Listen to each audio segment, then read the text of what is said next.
Hi friends, good afternoon. तो आज Saturday 15 तारीख 15 जुलाई, एंड आज हम आने वाले हफ्ते के बारे में बात करेंगे। कौन कौन से इवेंट्स है, उन इवेंट से हमारी मार्केट पे क्या असर होगा होगा भी कि नहीं, हमारे यहाँ पे कौन कौन से इवेंट्स है, जो भी है। पिछले हफ्ते तक यानी कि कल तक एफआईआईज की क्या बाइंग रही, क्या डीआईआई की सेलिंग रही, बाइंग रही। एंड अब आने वाले हफ्ते में निफ्टी स्पेशली क्या करेगा, जो सभी के थिंकिंग के अगेंस्ट जा रहा है, अपनी चाल चल रहा है उसको। ना वो टेक्निकल को रिस्पेक्ट कर रहा है, ना कोई न्यूज़ को। बस वो एफआईआई पैसा डाल रही है और मार्केट को ऊपर खींच रही है। तो ऐसा कब तक चलेगा, और ये कब तक जो है एक टर्न अराउंड देगा। ठीक है, तो बात करते हैं।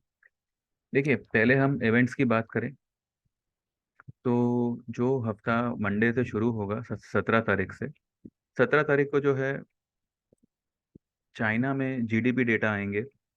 ठीक है, और उनका आईआईपी आएगा, इंडस्ट्रियल प्रोडक्शन, सेल्स रिपोर्ट, ये सब कुछ चाइना में आएंगे। तो मंडे के लिए जो है ये चाइनीज फिगर्स हमारे लिए थोड़े इंपॉर्टेंट रहेंगे, क्योंकि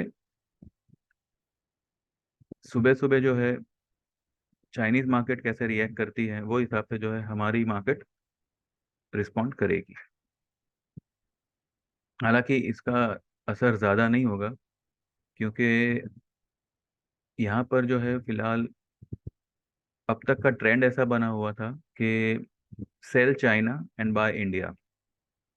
अब sale China buy India, India का रिपोर्ट कैसा भी हो, एफआईआई की नज़र हमेशा इंडिया पे रहती है। अब तक जो है वो लोग चाइना में सेल करते आए सेल करते आए हुए हैं और इंडिया में बाय करते आए हुए हैं। तो क्या ये जो डेटा आएंगे वो एक टर्न अराउंड का रीज़न बन सकता है, कि अब एक नया ट्रेंड इस तरह का शुरू होगा कि sell India and buy China. Anyways, वो तो हम देखेंगे कैसे क्या होता है। ठीक है, फिलहाल ये है कि मंडे 17 तारीख को चाइनीज जीडीपी डेटा आएंगे, उनका इंडस्ट्रियल प्रोडक्शन रिपोर्ट आएगा, ईयर ऑन ईयर का सेल्स रिपोर्ट आएगा, एंड अनएम्प्लॉयमेंट अनएम्प्लॉयमेंट रेट आएगा।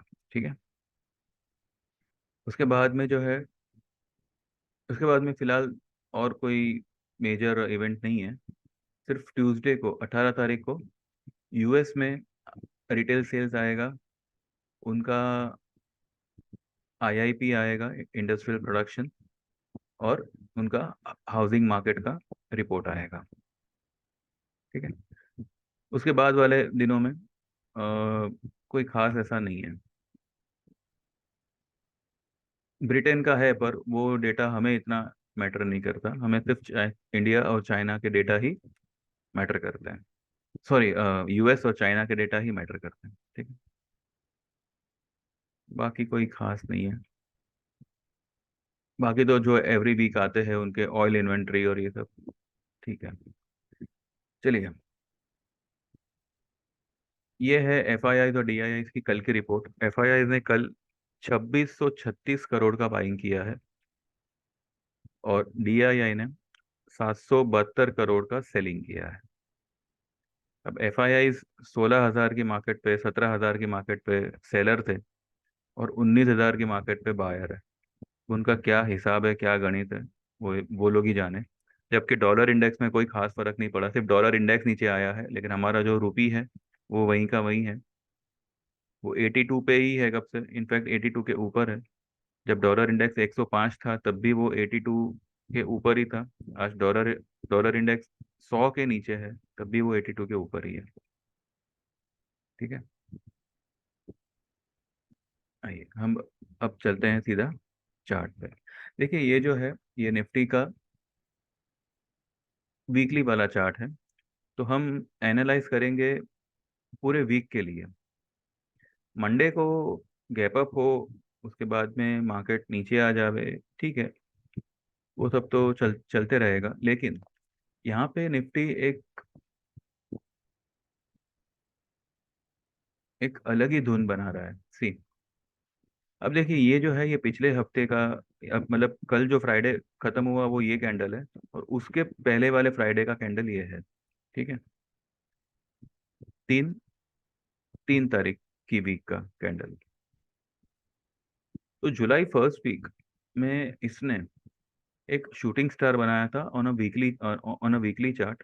लेकिन जो ये ट्रेंड लाइन है ना, जो मैंने यहाँ से खींची है, ठीक है, ये मैंने यहाँ से खींची है क्योंकि ये जो है हमारा सबसे पहला ऑल टाइम हाई था 18,604, जहाँ से मार्केट करेक्ट हुआ और उसने एक और बार जो है एक नया हाई बनाया था, मतलब नया नहीं, पर उस हाई के करीब गया था 18,350।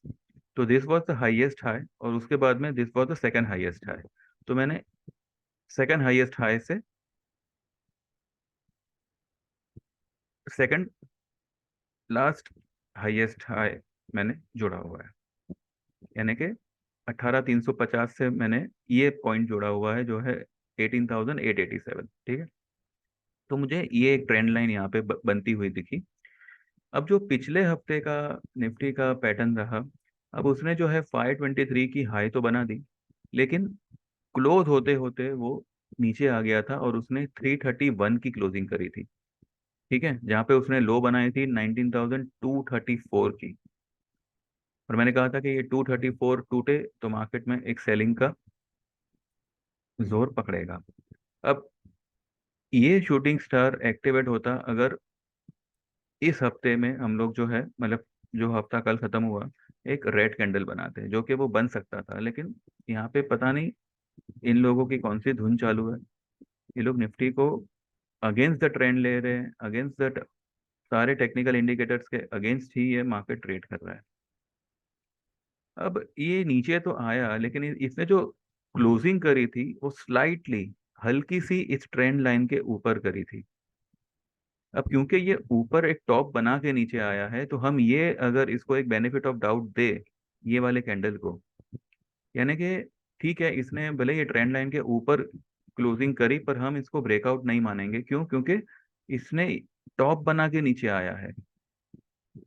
ये नीचे से ऊपर गया होता और इसने ऊपर में क्लोजिंग करी होती, और ये कैंडल ना बनाकर उसने एक बुलिश कैंडल बनाई होती, तो हम इसको एक पहला क्लोजिंग मान सकते थे। हम ये कैंडल को फर्स्ट क्लोजिंग इसलिए नहीं मानेंगे क्योंकि ये टॉप बना के ये नीचे आया था, और एक हल्का सा इसने ये वाले ब्लैक वाली जो लाइन है उसके ऊपर क्लोज करी थी। ठीक है, तो यहाँ पर जो है, जैसे जैसे क्रिकेट में कैसा होता है कि एक लाइन को छूकर भी एक बेनिफिट ऑफ डाउट मिलता है, वो बैट्समैन को मिलता है। तो यहाँ पर भी जो है एक बेनिफिट ऑफ डाउट मिला है, जो ये कह रहा है कि हम इसको एज अ ब्रेकआउट नहीं लेंगे। ठीक है, तो टेक्निकली देखा जाए तो कल एक पहला क्लोज आया है ये ट्रेंड लाइन के ऊपर, कौन से, 19,330 के ऊपर। ये एक पहला क्लोजिंग आया है, और नियम से there has to be two continuous closing above any of the trend line for a breakout और अ ब्रेकडाउन। यानी कि ये वाली ब्लैक लाइन के ऊपर जो ये पहली क्लोजिंग आई है, अगर मानो अगले हफ्ते भी, यानी कि ये जो मंडे से वीक शुरू होगा, उसमें भी अगर 19,330 के ऊपर क्लोज आती है, then then this will be considered as a breakout. But as of now this is not a breakout, उम्मीद अभी भी खरी है, उम्मीद अभी भी जिंदा है। ये फ्राइडे की क्लोजिंग हमें 19,330 के नीचे किसी भी कीमत पे चाहिए। अगर मानो ऐसा हो गया, then get ready for this particular level. Market यहाँ से सीधा वन साइड नीचे आएगा। लेकिन अगर ऐसा नहीं हुआ तो 20,200 तक ये निफ्टी जा सकती है। इसलिए मैंने आप सभी को कहा था कि आप 19,000 की पुट लीजिएगा, लेकिन दिसंबर की लीजिएगा। बीच के सारे स्ट्राइक प्राइस को आप भूल जाओ। आपको 17,000 का लेवल मार्केट दिखाएगा उससे पहले ये 19,600 तो आ ही चुका है। ठीक है, 20,000 दिखाने में इसको टाइम नहीं लगेगा, लेकिन आप 17,000 का भी लेवल देखोगे, इसलिए 19,000 की पुट दिसंबर की लेना, it will be a very very beneficial thing. और मैं आपको ये अश्योर करता हूँ, 280 300 में जिस पे भी आपने ली होगी, अगर उसका 50 रुपये भी रेट हो जाता है, आपको 1,000 का रेट डेफिनेटली मिलेगा दिसंबर वाली एक्सपायरी की 19,000 की पुट में। तो आप बिल्कुल घबराइएगा मत, यहाँ पे मैं सिर्फ आपसे लेवल शेयर कर रहा हूँ। जरूरी नहीं है कि ये सब लेवल आवे, पर अगर 19,330 के ऊपर अगर ये वाले वीक में भी क्लोज आ गई, तो शायद 19,900 या 20,000 के आसपास एक बार जाके वहां से ये लुढ़क सकता है। गिरना तो है इसे, और मैं आपको डेफिनेटली कहता हूँ ये 17,000 भी तोड़ेगा, लेकिन it's just a matter of time. और ये टाइम कितना खींचेगा, नो वन कैन से। तो यहाँ पर मैं ये नहीं कह रहा हूँ आपको कि आप निफ्टी में बुलिश हो जाइए, लेकिन अगर आप बाय में हो तो 19,330 के नीचे की क्लोजिंग, वो आपका एक स्टॉप लॉस रहेगी।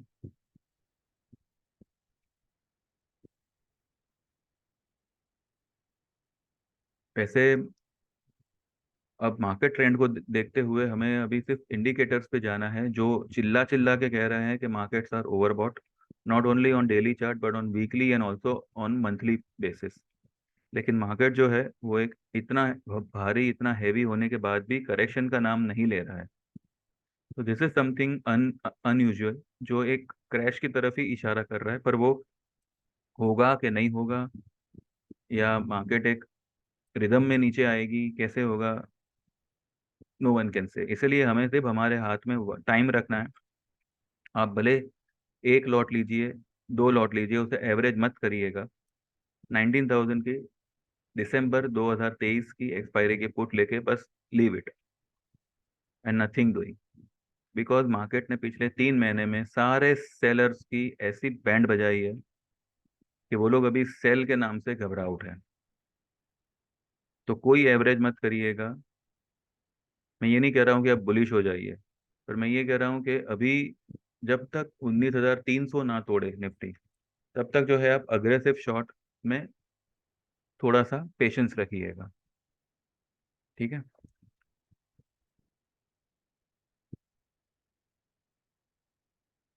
निफ्टी को कुछ भी करके 19,330 के नीचे जो है ये आना ही होगा, तभी एक मंदी का दौर शुरू होगा।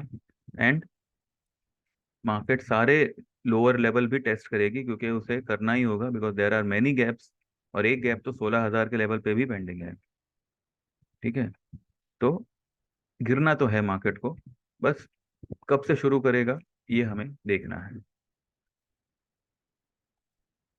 ठीक है। हाँ, ये बैंक बैंक निफ्टी देखते हैं। वैसे बैंक निफ्टी में मुझे कोई खास इंटरेस्ट नहीं है, हम सीधा स्टॉक स्पेसिफिक ही आते हैं।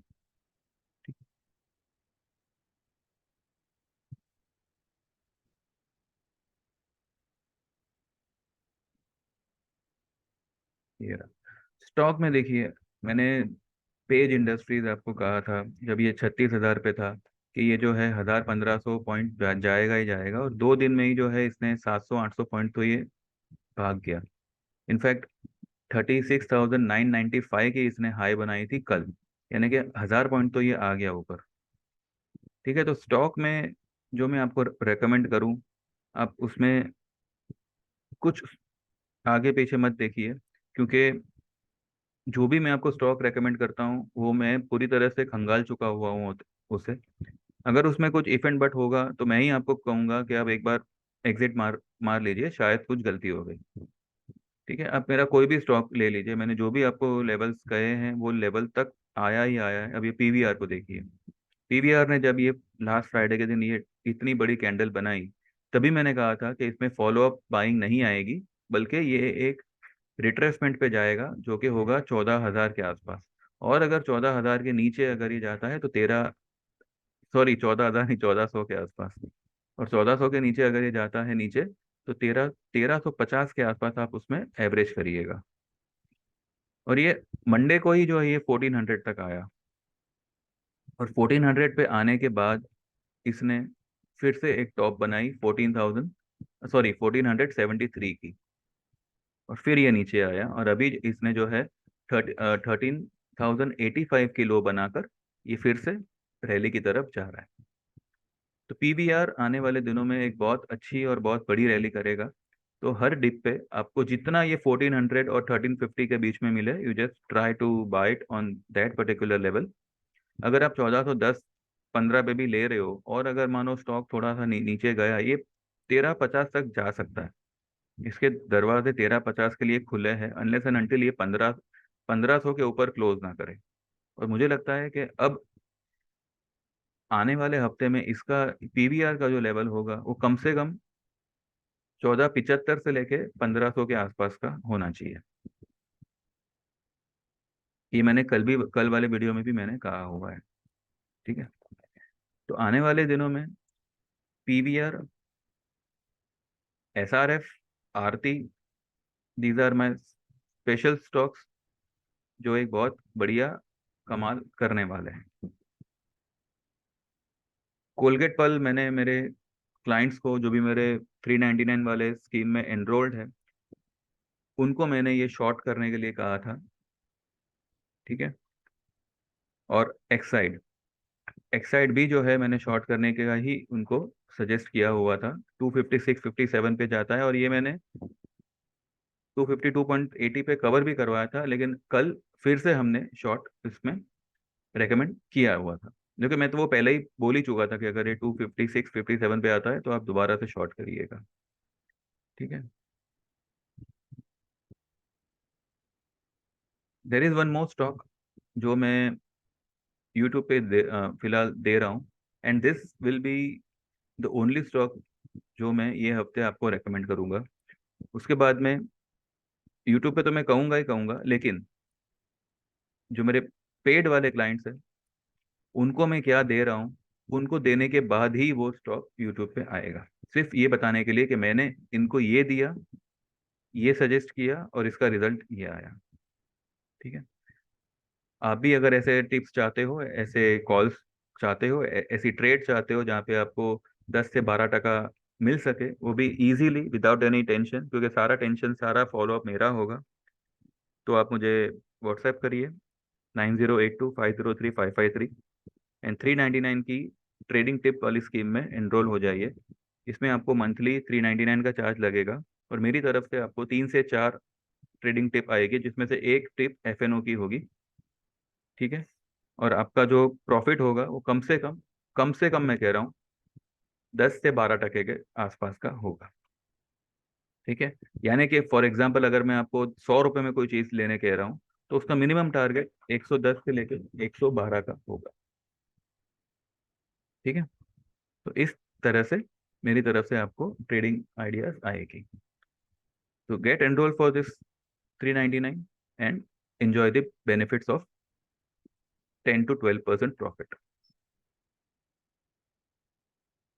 एसीसी, एसीसी का रिजल्ट है ट्यूसडे को 18th को, एंड स्टॉक ऑलरेडी काफी करेक्ट हो चुका है।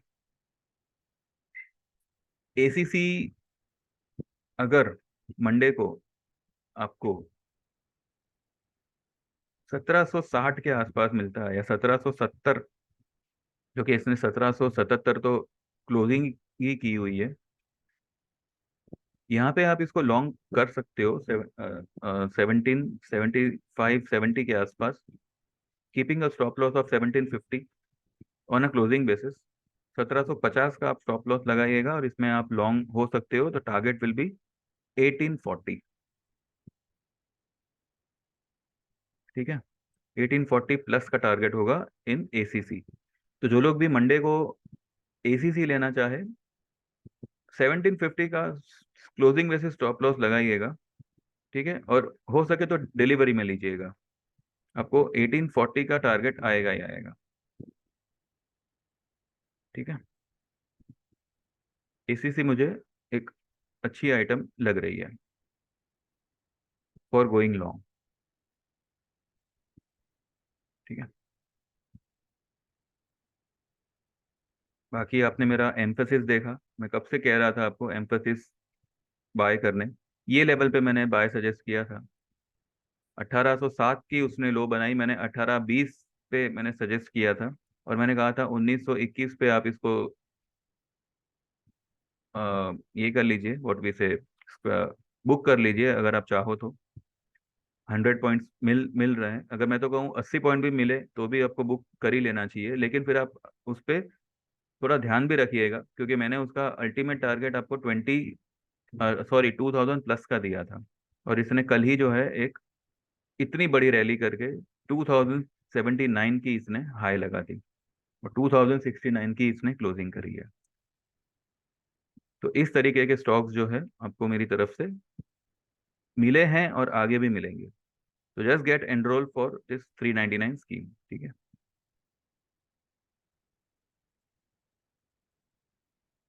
एस्ट्रल भी काफी गिरा ये महीने में, जो कि ये गिरावट इसकी अगले पिछले महीने ही आनी चाहिए थी, पर ठीक है, पिछले महीने नहीं आई, ये महीने आई।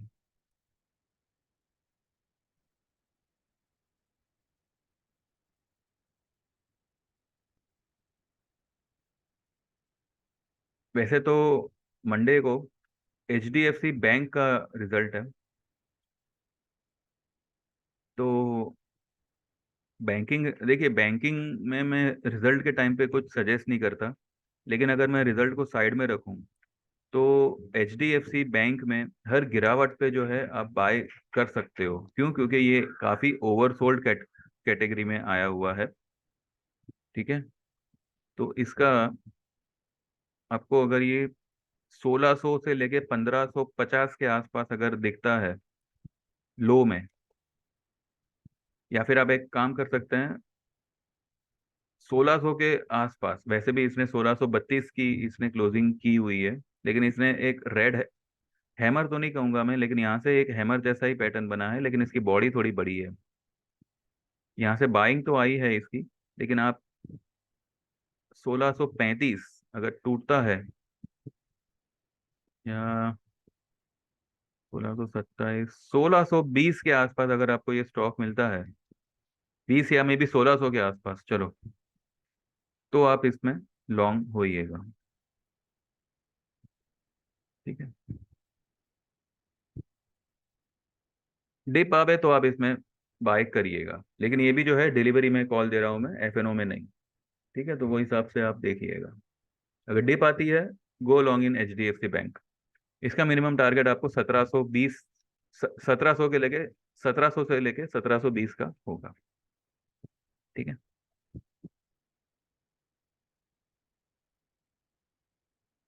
विप्रो, आपको याद होगा विप्रो मैंने ये लेवल पे आपको सजेस्ट किया था 377 पे। देखिए मैंने लाइन भी इधर खींची हुई है। 377 पे मैंने आपको विप्रो सजेस्ट किया था। 400 प्लस का टारगेट था उसका। 405 का इसने कल हाई लगाया। ठीक है। कभी का तारीख है ये? 19 जून। 19 जून को मैंने दिया था, और कल 14 जुलाई। लगभग लगभग एक महीना, एक महीने के अंदर, एक महीना खत्म होने के पहले ही जो है इसने आपको 77 से लेके 377 से लेके 405, यानी कि 5 और ये 22, 27 रुपए, 27 रुपए का मुनाफा आपको दे दिया, लगभग लगभग 8%। ठीक है, लेकिन ये फिर भी विप्रो जो है वापस से ये 510 या 515 तक उठेगा।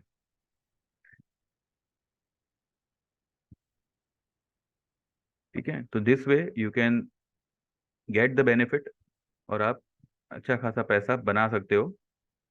Gate enrol for 399 scheme. ठीक है। चलिए बस यहीं पे वाइंड अप करते हैं। जो लोग भी टेक्निकल क्लास सीखना चाहते हैं, ये भी आपको बहुत यूजफुल रहने वाला है आने वाले दिनों में, बिकॉज वॉलेटिलिटी बहुत बढ़ेगी। ऐसा नहीं है कि मार्केट अभी अप ट्रेंड में है तो बस वो ऊपर ही ऊपर जाएगा, ऊपर ही ऊपर जाएगा। जिस दिन ये 19,300 तोड़ता है, no one will able to concentrate on market, because समझ ही नहीं आएगा कि अब मैं लॉन्ग करूं या शॉर्ट करूं। इस तरीके की वॉलेटिलिटी पड़ेगी। फिलहाल भले इंडिया विक्स 11 के नीचे ट्रेड कर रहा है, पर इसको 13-14 क्रॉस करने को टाइम नहीं लगेगा। टेक्निकल आपको आना इसके लिए ज़रूरी है, बिकॉज ट्रेड लेना इज बहुत इजी होता है। हमने ट्रेड ले लिया, क्या है ट्रेड लेने में? आपके अकाउंट में अगर फंड्स है, आपके पास लिमिट है, you can take a trade. लेकिन जब आपको आपकी ट्रेड आपके हिसाब से चलती नहीं है, तब आप जो है चार्ट खंगालने बैठते हो, तब आप जो है लोगों के वीडियोस सुनने बैठते हो, कभी अभी ये क्या कह रहा है, अभी ये क्या कह रहा है। तो ये सब में डिपेंड होने की बजाय अगर आप चार्ट देख के ही आप वो ट्रेड लो, तो आपको इतना तो समझ आ ही जाएगा कि भाई मुझे ये गाड़ी में बैठना है या नहीं बैठना है। तो बैठने के बाद पछताओ, इससे अच्छा है कि आप पहले ही जो है वो पूरा एनालाइज कर लो कि कौन सा स्टॉक आपको बेनिफिट देगा, क्या करने पे, शॉर्ट करने पे या लॉन्ग करने पे। निफ्टी में एवरीवन इज स्टक, लेकिन स्टॉक जिस हिसाब से आपको रिटर्न दे रहे हैं वो सारे के सारे विथ लेवल्स आपके सामने ही हैं। ठीक है। तो टेक्निकल इज वेरी इंपॉर्टेंट। और जो लोग भी ट्रेड ट्रेड कर रहे हैं स्टॉक मार्केट में, आप, मैं तो कहूँ आप ट्रेडिंग बाद में करिए, अकाउंट बाद में खुलाइए, फिर सबसे पहले आप पहले ये ये स्टडी करिए, क्या, चार्ट और टेक्निकल्स। क्योंकि मार्केट में क्या हो रहा है ये आपको चार्ट के थ्रू ही पता चल पाएगा। अदरवाइज आप बस बौखलाते रहोगे and nothing will happen and you will just keep losing money. ठीक है। 3 दिन का कोर्स है हमारा, 4000 की फीस है, आपको पूरा टेक्निकल उसमें सिखाया जाएगा, चार्ट वाइज। चार्ट में क्या इंडिकेटर यूज करने हैं, क्या करना है क्या नहीं, एवरीथिंग। ठीक है। अगर आप 6 दिन का कोर्स लेते हो तो उसमें थोड़ा और डिटेल में हम जाते हैं, प्लस उसमें आपको जो है 2 दिन का लाइव मार्केट में सेशन मिलता है, तो वो एक अलग डिज़ाइन है। उसकी फीस जो होगी वो 7000 की होगी, लेकिन उसमें आपको सब कुछ कवर किया जाएगा। इनफैक्ट 4000 में भी सब कुछ कवर किया जाता है। पर कुछ चीज़ें हैं जो आप, कहते हैं ना, जो आप डिटेल में अगर सीखना चाहते हैं, वो सारी की सारी चीज़ें इंपॉर्टेंट होती है, तो आप 7000 का कोर्स कर लो। देखिए, आप 4000 का कोर्स करो या 7000 का करो, ये पूरा पैसा सेशन के बाद में हम, मेरे ही द्वारा आपको मैं टिप, ट्रेडिंग टिप मिलेगी, उसमें आपका पूरा पैसा कवर हो जाएगा along with some little bit of profit. और आपको जो है हमारे 399 वाले में, विदाउट चार्जिंग यू एनीथिंग, आपको मैं उसमें शामिल कर लूंगा। और आपको एवरी मंथ हमारी तरफ से टिप आनी ही आनी है। तो इसमें आपने, आपकी जेब से क्या गया ये आप मुझे बताइए। सिर्फ 10 दिन के लिए जो है आपके 7000 मेरे अकाउंट में रहेंगे, और उसके बाद में आपके अकाउंट में एवरी मंथ जो पैसा आएगा उसका आप क्या हिसाब लगाएंगे। तो सीख लीजिए ये टेक्निकल कोर्स, और आपकी एनालाइजिंग की स्किल को थोड़ा सा और शार्प करिए। ठीक है। It's very essential, very important. इसके बिना आप मार्केट में सिर्फ और सिर्फ बौखलाओगे और कुछ नहीं होगा। बाकी आपकी मर्जी। ठीक है। चलिए then, thank you very much, have a nice time, happy weekend and see you on Monday.